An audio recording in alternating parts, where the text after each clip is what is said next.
October 4th on NBC and streaming on Peacock. Hi, Deborah. How you doing today? I'm doing excellent, Terrell. How are you doing today? Pretty good. Again, my name's Terrell from Big Gold Belt Media. I've been waiting to talk to you all week about this since I got this interview opportunity. Now I'm extra excited because I'm looking at your posters behind you. Oh, I've One just Piece. took the graphic novel, so I want to call you and pick your brain.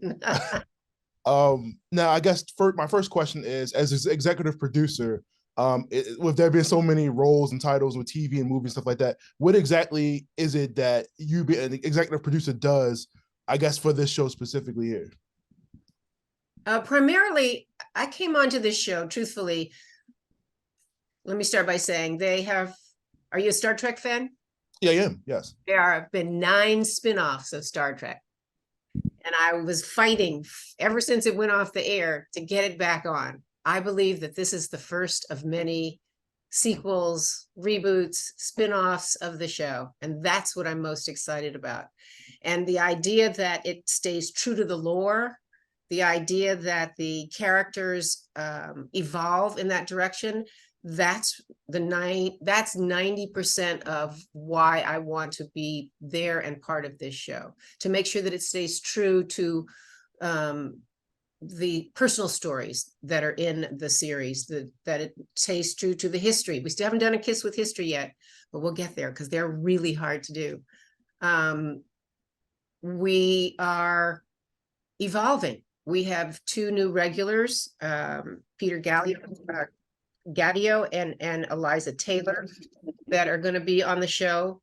And we get to talk about magic and his personal life. We get to talk about Ian and what he's up to. We get to talk about Jen. So we really am now in this second season.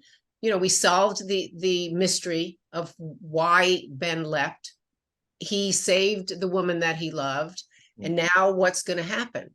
And so it's still this ongoing mystery that's there. There's a twist at the end of the pilot. I don't know how many episodes you've seen, Terrell. I've seen everything up to the end of the season. It's all on Peacock now. So yeah. Oh, okay. Of the first season. Okay. Well, in season 2, we get some twists and we get some turns and we get some great mysteries, but most of all, we get more stories that are intimately involved with Ben leaping into someone's life and feeling what it feels like to be a woman in the 1600s. I can only imagine. And where he ends up too. We get to go to Egypt, which we never did. In this episode, The Leap Home Part 2, he leapt to Vietnam, but we shot that in the Valley, so we didn't quite go there. But in episode 8, we physically went to Egypt to shoot. Oh man, you got getting money this season. They upped the budget a little bit. A little bit. I'm telling you, a little bit. That's something that's been scaring me, and not that I obviously watch a lot of TVs. We're doing reviews and everything every week, but it's hard now. I feel like it's harder now to get invested in television, especially now where your favorite show get canceled while you're in the middle of watching it. And it just kind of knocks all the sales like, okay, episode 3 of season 2 comes on. Oh yeah, we're done. Okay. It's like, so many ideas, like you said, that you have, and you want to keep the continuity and so many things of the show together. But obviously, there's no way of telling, whether there'll be a 3, 4, 5, how many seasons. But how do you feel like you do every episode with the intention to kind of wrap it up if need be? Like it kind of give it an exit if need be, if every episode. This series is an anthology. There is no true wrap up. I fought really hard to not bring Sam home when they suddenly told us they were going to cancel the show. And the truth is, they moved us 6 times in 5 years on that original series, and it was the fans. So I'm reaching out to the fans right now. If there's even a whisper about taking this show off the air, you get on social media, you get on, actually freaking write a letter, because every letter counts for 1,000 unwritten letters. Every email counts for thousands of unwritten emails. The power is still in the viewer, and we forget that. We forget how much strength and power we have to talk to these people to say, do not take this off the air. And that's the power play want to tell everybody about. Oh yeah, for sure. But it almost, I mean, it's not the same as it was back in the day where through the magic of whatever device they use, they could see everybody watching television, where now you can do analytics and, pretty much, online internet and streaming, you can actually see how many people are actually watching it, how long they've been watching it, XYZ.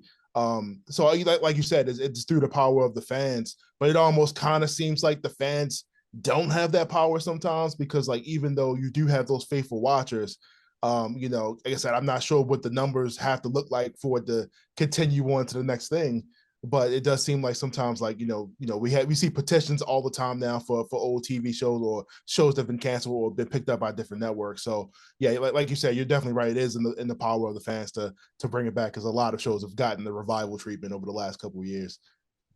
Yeah, it's just, I'm sad to say there are not a lot of visionaries in this industry anymore. I'll be really blunt and about that. They're what I call the bean counters. They look at the statistics. They don't look at the people. They don't look at how people are being affected by the show. And so the opportunity to do a show that has nostalgia like this, where viewers who are now grown and have children of their own were children watching with their siblings, watching with their parents and grandparents, the opportunity to talk about what it was like for a white man to leap into a black man, right.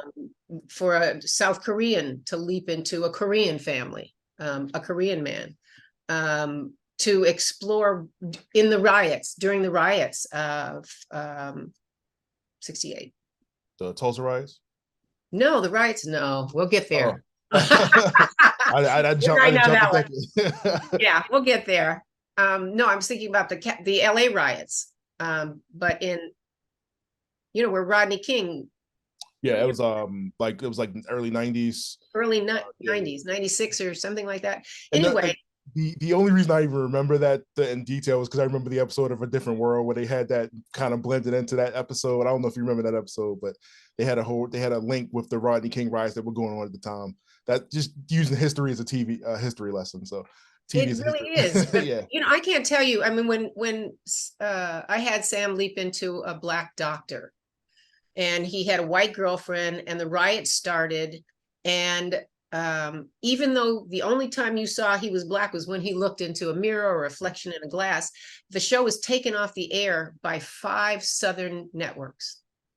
Not surprised. Right. And so the question, the conversation in doing another episode about the riots was, what will be the reaction today, especially because time repeats itself, and we had just gone through the marches of and the riots that had happened just in the past 3 years. So there's a constant conversation opportunity, so that and it's important for me, when you ask what I do, it's important for me to explain to the writers that you have to tell both sides of the story, and you have to let the viewer see where they stand on that side, or if just they want to just watch and understand from a different point of view. And those are the responses I get. I still get letters from fans that talk to me about the show and tell me their stories of their parents getting a divorce and how they wished, Sam and now Ben would leap into their lives. So we have a unique opportunity with Quantum Leap to have a conversation. Absolutely. You go have me start writing letters now. Deborah, I really appreciate you for taking the time to do this interview with me today. Such a pleasure to get this insight in the show, and like you said, what you do and what you bring to this. I'm definitely going to see that magic as I watch it now going forward, and just know you sprinkled that little bit of your touch on it. I really appreciate it. Yeah, really appreciate you. Thank you so much. Thank you. Warrior One. Warrior One. My graphic novel. I want to talk to you. Let me write that down. Gosh. Thank you so much.